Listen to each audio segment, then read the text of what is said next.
dia keloan sadang babimbing dia lapekan mangkonyo kita bapisah arah depan saya juang menjadi pakarong. Dulu sebelum kita bersandian ladenai katokan denai orang tak punya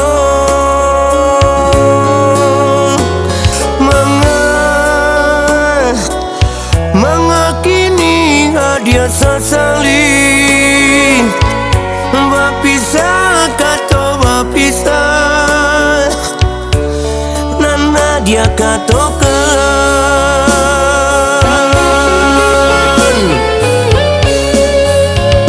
usaha dia silau dengar atau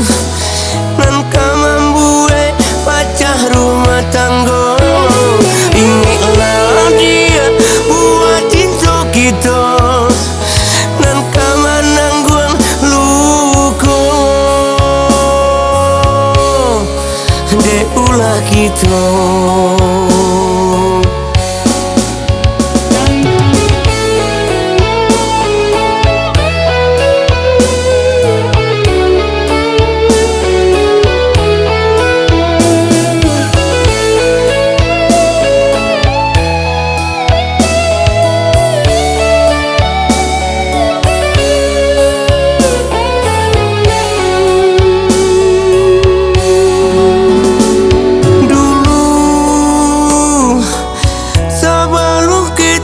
Sandian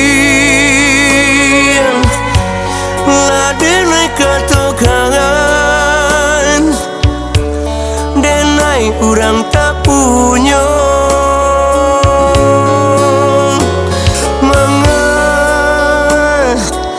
mengakini dia sesali bapisah kato bapisah nana dia katokan